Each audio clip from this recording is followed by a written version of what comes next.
And a Fox News alert, strong warning to Iran and an ironclad blockade. The Pentagon says thousands of U.S. service members are working to block Iranian ports. So far, 0 ships have been able to break through. It is all in an effort to ramp up pressure on the regime, and it seems to be having an impact. Welcome to a brand new hour of America's Newsroom. I'm Dana Perino. Morning to you. Quite the day, right? On this Thursday, I'm Bill Hemmer. The blockade forcing at least 13 ships so far to turn around, and apparently the U.S. Navy has not been forced to board any of those. It applies to all vessels heading to or from Iranian ports. The U.S. now warning ships that ignore that blockade will be met with force, and the CENTCOM commander, Admiral Bradley Cooper, suggesting earlier today that Gulf allies stand ready to defend the U.S. This message over and over again, which is we stand with you. Bahrain, UAE, Saudi Arabia, Qatar, Kuwait, and Jordan have been exceptional teammates. They defended Americans and they defended their own country. It's inspiring. And there's been no better teammate than Israel. Together, the 4 best air forces in the world, the Israeli Air Force, the U.S. Air Force, and the air forces of the U.S. Navy and U.S. Marine Corps, together met and exceeded our own military objectives over and over again. We've asked them to stay ready during this period, and that's exactly what they're doing. Let's get to it with Jacqui Heinrich reporting from the White House, Trey Yingst from Tel Aviv. And there are reports that the leadership from Lebanon and Israel are set to talk. Has that happened, Trey? Yeah, Dana, good morning. That's not yet happened, but we have gotten a major update from the Pentagon on Operation Epic Fury. As diplomatic efforts play out, the Secretary of War, the Joint Chiefs Chairman, and also the CENTCOM Commander, Admiral Brad Cooper, giving an update saying the United States should be prepared and will be prepared if combat operations resume. Our troops are highly motivated, they're focused, they're vigilant, and they're ready. And they're using this time to do a couple of things. We're rearming, we're retooling, and we're adjusting our tactics, techniques, and procedures. There's no military in the world that adjusts like we do, and that's exactly what we're doing right now. Joint Chiefs Chairman General Kane described the ongoing U.S. naval blockade, saying that 13 ships have made the wise choice to turn around and not test the blockade. At this point, no vessels have been boarded by U.S. forces as these ships adhere to American warnings. U.S. commanders remain in close contact with their Israeli counterparts, who are also preparing for the possibility that negotiations fail. Our American friends are constantly updating us on their contacts with Iran. Our goals and those of the United States are identical. We want to see the enriched material removed from Iran. We want to see the cancellation of enrichment capabilities within Iran. And of course, we want to see the opening of the straits. It is too early to say how this will end or even how it will progress. We're also hearing today from the Iranians who have indicated that messages are being sent between the United States and Iran aimed at closing the gaps toward a broader ceasefire deal. Therefore, now that the war has taken place, the negotiation that follows should be one in which the rights and interests of the Iranian nation are acknowledged. If Iran's rights and interests, which are the legal rights of a nation, are recognized and its dignity respected, naturally the negotiation can be fruitful. Regional sources remain optimistic about the possibility of an agreement with Iran, but those military preparations continue. Dana? Thank you, Trey. Meanwhile, the White House suggesting a second round of peace talks might be in sight. Jacqui Heinrich, she's on that story, live from the North Lawn. A lot to talk about there. Jacqui, where would you like to begin? Hello.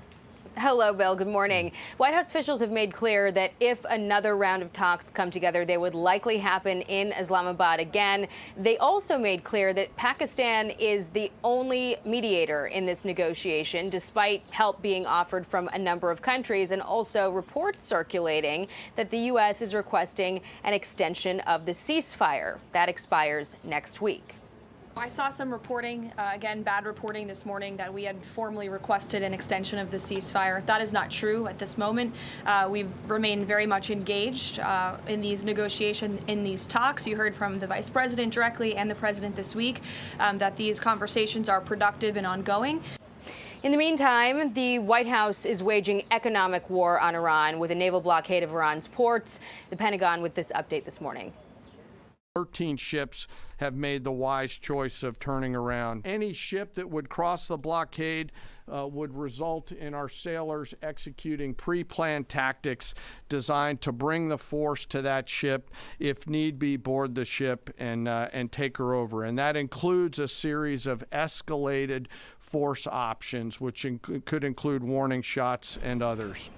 The news out of the Pentagon this morning, the chairman of the Joint Chiefs said the U.S. is expanding its blockade of Iran to include all ships, regardless of nationality, warning American forces will actively pursue any dark fleet vessels seen helping Iran sailing anywhere in the world. Secretary Hegseth also said China has assured the U.S. that it will not be sending weapons to Iran. Officials here say the economic pressure from this blockade will end Iran's oil revenues and help drive it toward the negotiating table for a deal to end the conflict. Bill. Okay, Jacqui, thanks. Jacqui Heinrich from the White House. More coming up from you a bit later today. Thank you. Joining us now is Republican Senator from Arkansas, Tom Cotton. He is the chairman of the Senate Intelligence Committee, and you are a little closer to what the Democrats are saying. And Senator Schumer continues to slam President Trump over and over again, regardless of the changes that we're seeing on the ground in the last few days. Watch here. Every metric indicates that Donald Trump's handling of Operation Epic Fury has been an epic failure. Donald Trump promised this war would be won in a matter of days or weeks. It's now day 47. The Strait of Hormuz is not only closed, it's become an Iranian cash cow, and Iran controls the strait is greater today than before when Trump started the war. What's the buzz amongst the senators, especially the Democrats, as you hear it? Well, Dana, it's regrettable that Democratic senators like Chuck Schumer, as most Democrats in Congress, and the liberal media would root against American troops to succeed if it meant that Donald Trump and Benjamin Netanyahu failed. But that's basically where we hear from the Democrats, is they don't want to see Donald Trump succeed, and therefore they're rooting for an American failure. But almost everything Chuck Schumer said there is false. As you heard from Admiral Cooper, our military is either on time or ahead of schedule on every single line of effort.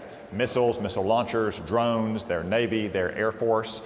And now Iran is on the economic ropes as well. They tried to close the Strait of Hormuz. We've always known they could temporarily do that. But we have the power to either permanently close it, either everything comes out or nothing comes out at all, or to permanently open it. So the ball really is back in Iran's court, but time is not on their side because they are losing hundreds of millions of dollars of badly needed revenue every single day this blockade's in place. Senator, 4 weeks from today, we're going to be watching President Donald Trump and Xi Jinping meet in Beijing, China. And just crossing right now, the Chinese foreign minister is saying that Beijing's priority is to force Iran and U.S. back to the tables of negotiation.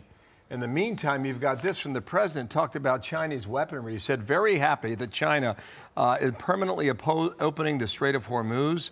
They have agreed not to send weapons to Iran. Now, weapons are different from satellites, all right, as you well know as a military man. And the Financial Times says Iran used Chinese spy satellite to target U.S. bases. What can you add to this about which way this is coming and which way it's going? Well, Bill, I can't confirm or deny that specific report, like I haven't confirmed or denied reports about Russian assistance to Iran. I will say it sounds like something that both Russia and China would do. They've done it in the past during the Cold War, for instance, and I know that President Trump and senior administration officials have spoken to their counterparts in China and Russia, saying that we won't tolerate such aid to Iran, as the president just stated there. Furthermore, China is not going to force the United States to do anything. They're not going to force us back to a negotiating table if Iran is not willing to overcome their stubbornness. I will say this blockade imposes much more pain on China and other nations in East Asia and Europe than it does on the United States, because those nations are much more dependent on Iranian oil. So if anything, China is the one that's probably going to start feeling some of this pain and putting pressure on Iran to be less stubborn and to be willing to meet the president's very simple demands. No nuclear weapons, no uranium enrichment, no long-range missile forces, no support for terrorism. Those are simple demands to be a normal nation. I want to ask you something about an upcoming debate in Congress, because this is an issue that makes me want to bang my head against the wall. It's the FISA reauthorization. We know how it's going to end. I'll tell you, we know how it's going to end, but we have to go through so much pain in order to get there, to get this reauthorized in the Congress. And it's at a time when we should be and are concerned about Iranian sleeper cells in the United States. Yeah, Dana, I would call your viewers' attention to what the president said. He's the commander-in-chief. He's the one that not only sees the intelligence, but authorizes actions based on that intelligence. He's encouraged the Congress to pass a simple 3-year extension of FISA 702 authorities. He's drawn the useful distinction as well between Title I of FISA, which is what was abused by the Obama Department of Justice and FBI against President Trump in his campaign in 2016, and Section 702. That is used solely to spy on foreign adversaries on foreign territory. So imagine an Iranian Revolutionary Guard Corps member in Iran communicating with rebels in Yemen. And it's not just, Dana, terrorism, the threats like you cited, terrorism here at home or terrorist attacks abroad.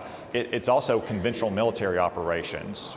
I'm not sure that we could have succeeded the way we did in Iran or in Venezuela, or for that matter, against interdicting drug cartel boats without Section 702.